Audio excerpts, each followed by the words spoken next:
Let's go mga ka-NBA. Share ko lang yung collection ko ni Michael Jordan. Yearbook series by Upper Deck. Release year 1999. So, magto 27 years na tong, exactly 27 years na tong card na to. Ayan, mga cards.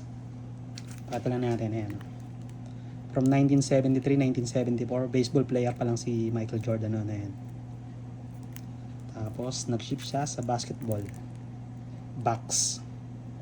The early years.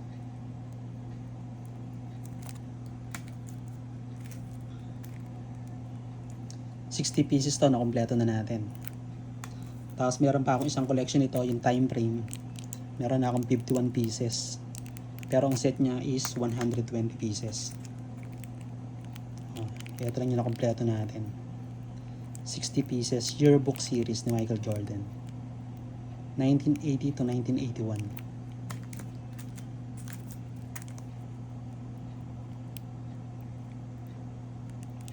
Yan, nasa North Carolina na siya.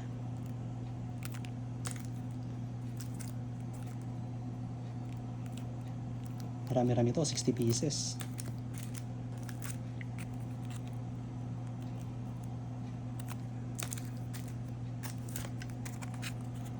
Bibihira na yung may ganito, yung nakakompleto.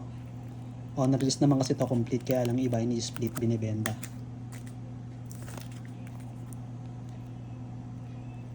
Pero ito, ibebenta rin natin kung may mag-offer na maganda. Ayan. Tapos, ito na retirement niya. Yan, 1999. Retirement. Tapos, the final shot. Hindi na natin papakita yung iba kasi masyado madami.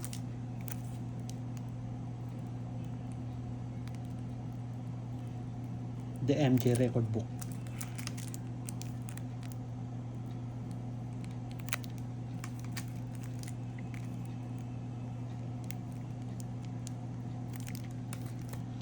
Marami siyang nirelease na set eh. Kaya lang dito sa Pilipinas halos hiwa-hiwalay na. Bihira na lang talaga yung nakakompleto. Tapos ito red foil pa. Release siya 1999 na yan.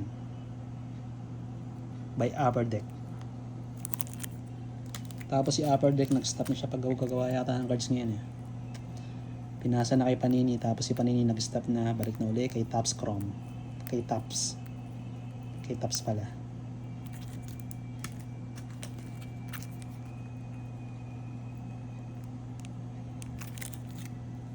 Michael Jordan. Yun lang mga ka-NBA, sinare ko lang yung collection ko ni Michael Jordan. Yearbook series kompleto. 60 pieces lahat, nakamags na yan. Isipin mo kung i-collect mo to isa-isa. Sa shipping fee na lang, pinakamababa na is 54 pesos. Tapos yung lagayan natin, ang bili ko dati dito, 60 pesos yung isa. Ayan. Generic lang. Pero may mura na siya. May mga bibili ka ng 35 pesos yung lagayan. Pero nag-uumpisa ako dati, bili ko dito 60 pesos. Tapos yung shipping fee niya, about isang card, pag pinaship mo, 54 pesos yung pinakamababa. Tapos pwedeng bumalo hanggang 120 pesos. Isipin mo 60 pieces, no? Kukumplete mo.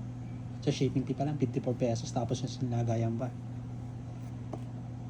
Adik lang. Michael Jordan. That's all.